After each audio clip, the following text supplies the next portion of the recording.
Hi guys, welcome back to the Astrology. Today we are going to be doing the reading for the April month. This is for Leo sign. You can watch this reading both from a rising as well as Leo moon sign perspective. Now, of course, I've been running behind schedule. I'm sorry about that, guys. Sincere apologies. My pet dog hadn't been keeping well. He was hospitalized and that got me delayed. Many of you have sent across your wishes across my other videos that I started releasing from day before yesterday, and sincerely appreciate that, guys. Today he did start eating as well, at least, so that's a great respite. I hope this gives you the reason why this delay. So I'm not forgotten. Many of you were even questioning, Dave, did you miss the rest of the zodiacs? Because I'd stopped from Pisces to Sagittarius and then I couldn't pursue ahead. But today we are finally a little late, 5 days late into the month, but we are going to be talking about the month of April and what it is going to be entailing for the sign of Leo. So without further ado, guys, let's jump start into the reading to understand what this month is going to be entailing and how we should be planning our next 4.5 weeks.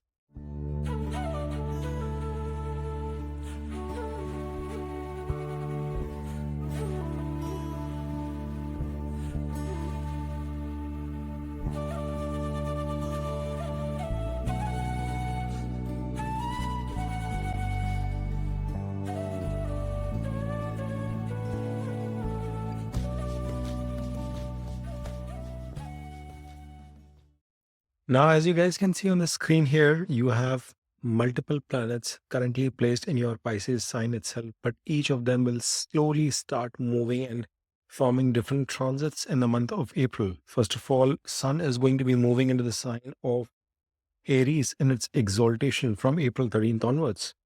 Then you will have Mercury, who will stay in Pisces, but he is going to become direct from April 7th onwards, whilst Venus is going to become direct from April 12th onwards and will continue its sign of exaltation. Now, these two planets becoming direct is extremely important because it is going to bring in a lot of movement about certain aspects of your life which seem to have been stuck because of their retrogression. Mars is going to be moving into the sign of Cancer from April 2nd onwards itself, whilst Jupiter is going to transit into the Mrit Nakshatra from April 10th. That is an important transit. He's going to be coming out of Rohini Nakshatra, which is ruled by Moon. Saturn is in Pisces. He transited this in the sign of combustion itself, but he is going to come out of that combustion, and later in the month, around April 27th, it is going to get into Uttara Nakshatra, which is ruled by Saturn himself. So that's an important transit again coming into play, while Rahu is in the Pisces sign in Purv Bhadrapada of Jupiter, and Ketu is in Uttara Phalguni of Sun. And when he transits into the sign of Aquarius and Leo, respectively, they are going to be in the same nakshatras itself. Now, first and foremost, you have to understand your Lagna Lord himself is going to become exalted in the second half of this month. Right now, it has been in conjunction with Rahu solar eclipse just happened. It is in the 8th house. You all know how much I dislike the presence of luminaries into the 8th house itself. So it's not been a great placement from Sun's perspective as well. It was in a good sign of Pisces, but 8th house placement is not great, which means that a lot of you would have found delays coming into your life. Some of you would have seen that there have been a lot of suddenness for you, Leos. If you are watching from a Leo moon perspective, it is also a phase where Daya would get started, which makes it all the more crucial because Saturn is sitting in your 8th at this point in time. But this multi-planetary conjunction in your 8th means that this is also an opportunity for you to research into something new, to find new details, to entrench yourself in some new areas that can give you success. I know it is easier said than done.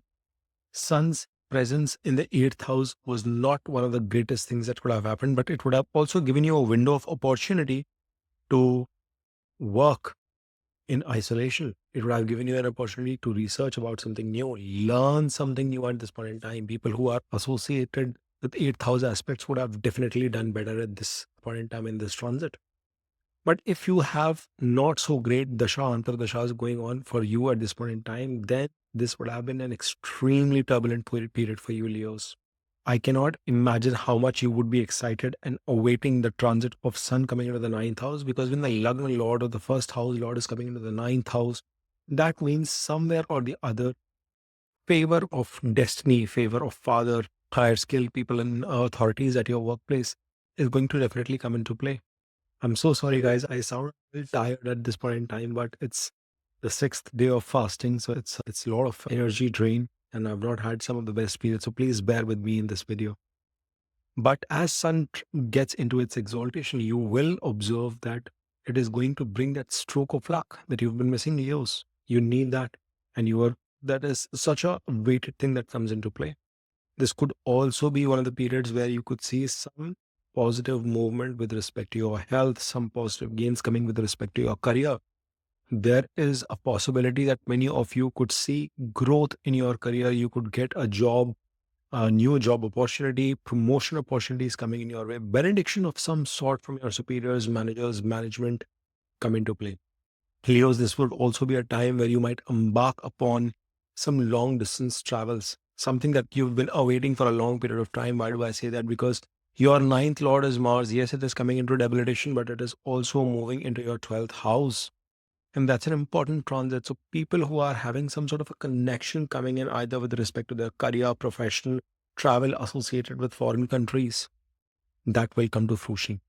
You could also explore relocation of your residence in the second half of the month, all the way into early parts of May as well. That is another probability that comes into play.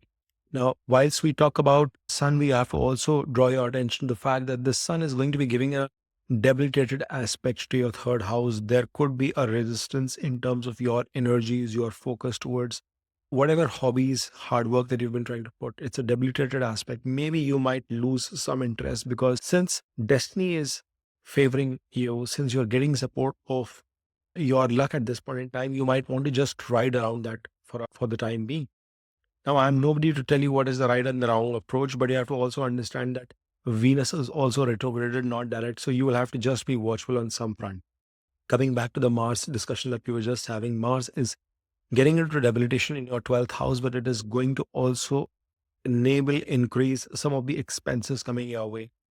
It could also mean increase of your spiritual self, your spiritual understanding, your enlightenment coming in from a religious perspective too, because Sun is getting exalted and Mars has shown that energized movement into the 12th house, 4 places away from itself. From the fourth aspect, he is going to be aspecting the third house. So there will be this battle of how do you weigh into putting in more effort, more hours into what is required. And I think somewhere or the other, you will have a dip in the first or the second week, but you are going to bounce back third week onwards. You are going to put in the requisite amount of hard work, requisite amount of effort needed. Now, I did call out the chances of promotion, doing something well at your job front, and that is what is being promised by Mars as well, because he's giving an exalted aspect to your sixth house.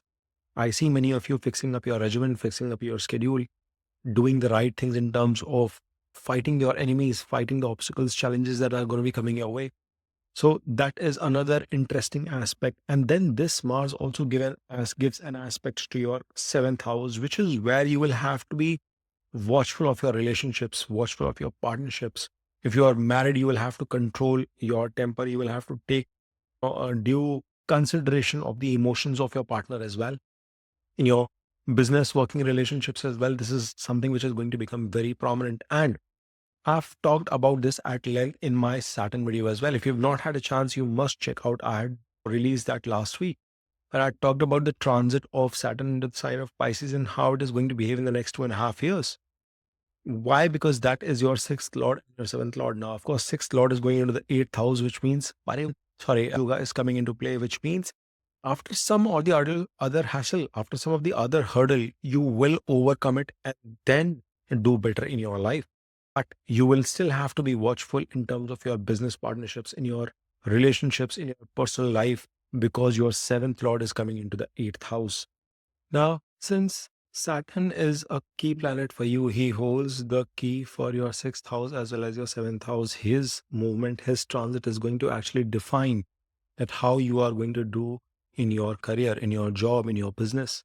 And it becomes extremely important for you to notice the transit of this Saturn in the next 1.5 years. He's coming into the eighth house from a personal relationships perspective. If you're watching this video from a marital relationship standpoint, I think the next 1.5 years are going to become extremely crucial for you to keep a watch of how you are going to take your relationship forward. Any kind of temptation that comes in with respect to what Saturn is going to test you with, I hope that you passed with all colors flying. You do the right thing in your relationship, you do the right thing in your partnership as well. And hopefully that sense will also prevail, because Jupiter's transits are also going to be interesting. Jupiter will continue to transit into your 11th house and then in your house of exaltation. When he is in 11th, he is going to be giving an aspect back to the 7th house itself. So that's a good bit. But Saturn is coming in here. It is giving an aspect to your 10th house. It is going to be extremely good for your karma, especially if you're whatever, be it your business or be your job, you are going to be motivated towards your efforts. You are going to be motivated towards putting in the right efforts in the right duration of time for the right areas itself. But that will need some help, because many of you who would have observed this with the other counterparts, that Saturn was in the eighth for the Cancer people. It was forming the daya for them. And now it is the case for you. And when Saturn is coming, it, especially from a moon sign perspective, you have to understand, could bring some tough situations. Unexpected, deeper problems can come your way, but those problems were even harder for Cancer to tackle because the aspects were tougher. So the aspects are much better for you guys, Leos, and you must realize that. However, the next 2 months, from a Saturn perspective, from a transformation perspective, will definitely be there. It could result in terms of your job employment. It could impact your relationship with your father. It could impact some sort of expenses coming in your way, but you will have to hold your breath.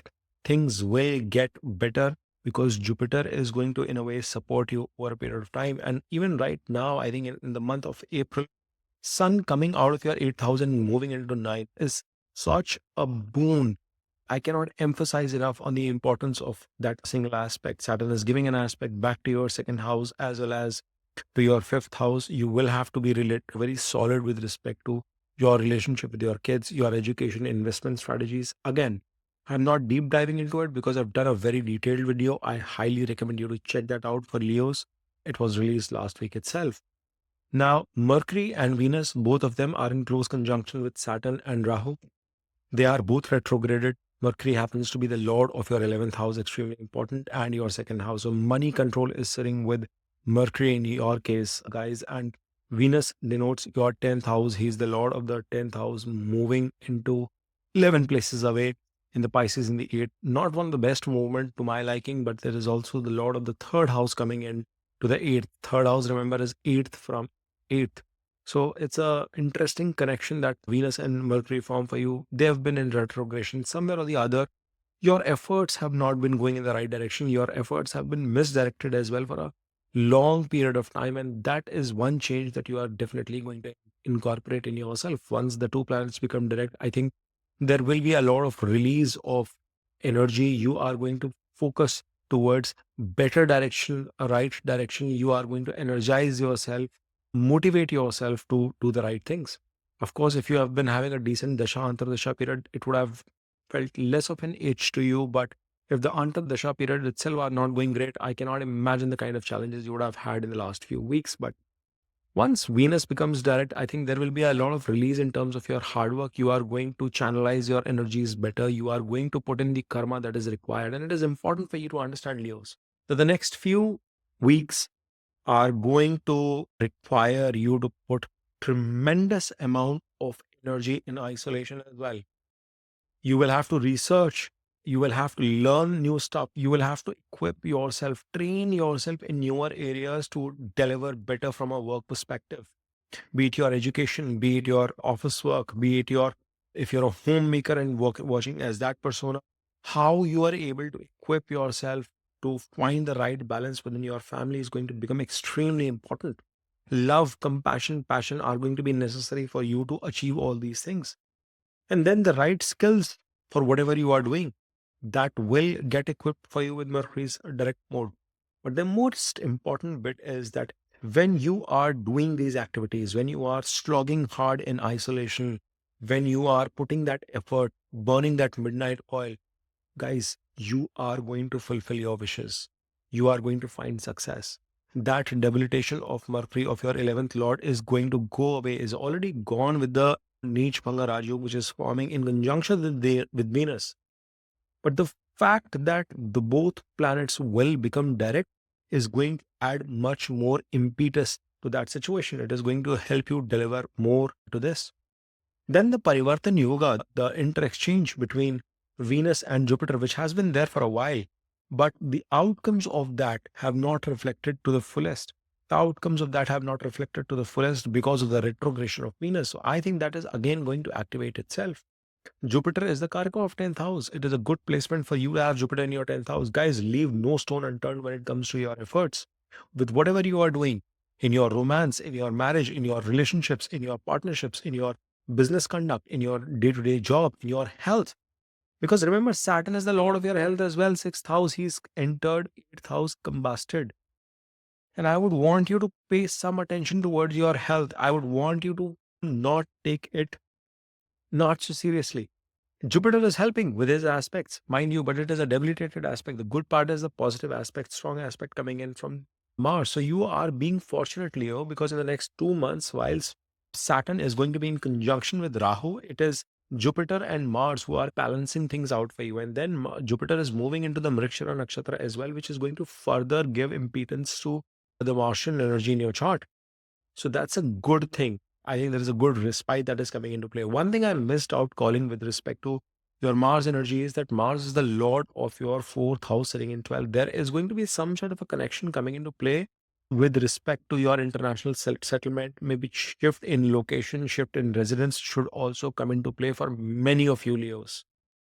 There is a high probability that you might get relocated to a further away place from your place of birth, from your place of residency, your original place where you were born. Now, Jupiter is going to be giving that aspect to your 4th house as well as to your 2nd house. He is going to bring in some respite in that conjunction of Rahu and Saturn. The emotional turmoil that you can go through, Jupiter is the one who's playing a very critical role to bring some peace to your life. You guys are having a much better situation, guys, than what Cancerians were facing. So you are very fortunate, Leos. Make full use of the opportunity coming in your way, especially Leo Moon, guys. I'm calling this out time and again.